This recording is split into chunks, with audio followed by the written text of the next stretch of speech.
plus rien avec la FUB. Bon alors Fred, toi qui as tout fait dans le foot, commentateur, coach, joueur, je sais pas. Oui, c'est comme si, j'ai des images. J'ai une vieille VHS qui prouve. Ok, donc en tant que coach et en tant que connaisseur de foot américain, l'importance des formations spéciales. Dans le foot américain? Dans le foot américain, parce que oui. À préparer ou à jouer? Les deux, à préparer, comment tu les prépares en tant que coach et à jouer dans un match.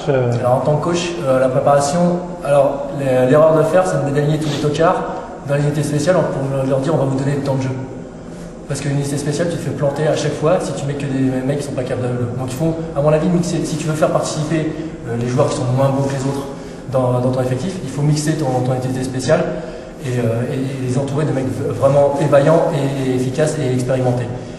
Comment ça se gère? Il est obligatoire de faire de l'unité spéciale à chaque entraînement. Il faut toujours rappeler et les règles, parce que c'est des règles particulières, et les procédures, et les formations, et qui a le droit de faire quoi, etc. Voilà, tout le monde se souvient, ou tout le monde sait la notion du fire, qui est de écartez-vous, quasiment tous les clubs utilisent ça, écartez-vous du ballon, etc. Et il y a toujours un tocard qui sera à côté et qui restera à côté. C'est important, voilà, c'est une éducation. C'est aussi une approche du football qui est particulière.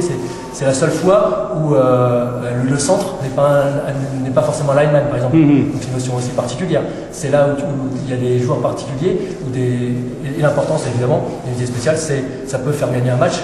C'est ni plus ni moins que ça. Un field goal, ça peut faire gagner un match.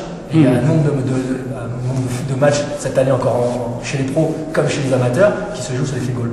Donc ça se travaille. En fait, il y a une règle qui dit c'est un tiers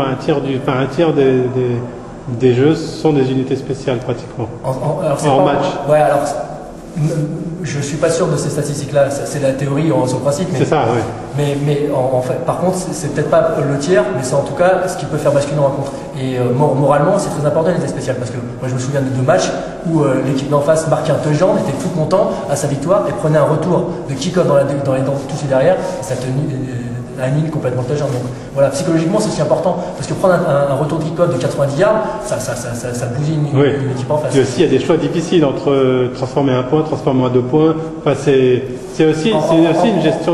En fait, c'est pas difficile. Tu t'aperçois que les équipes qui transforment à 2 points, c'est celles qui n'ont pas d'unité spéciale de field goal, qui n'ont pas de moteur ou celles qui n'ont jamais travaillé. Donc la facilité, c'est de travailler à 2 points. Je parle au niveau amateur, évidemment, chez les professionnels, ça correspond à des chartes où en fonction du nombre de points d'avance, combien de fois tu peux marquer 2 points ou 1 point. Il n'y a pas vraiment de hasard. Après, c'est plus de l'orgueil. Le jouer à 2 points, au niveau où on joue amateur en France, c'est plus de l'orgueil. Tu as envie de marquer les 2 points, tu viens de mettre un touchdown, tu as envie de le remettre dessus. Et si tu es une équipe qui joue au sol, tu as envie de le remarcher dessus. Voilà, c'est aussi les côtés psychologiques par rapport à ça. Donc, conclusion, c'est très important. C'est très important, non seulement en nombre de points, mais aussi psychologiquement. Je crois que l'impact de l'unité spéciale, c'est beaucoup pour l'état d'esprit de l'équipe. Ok, merci.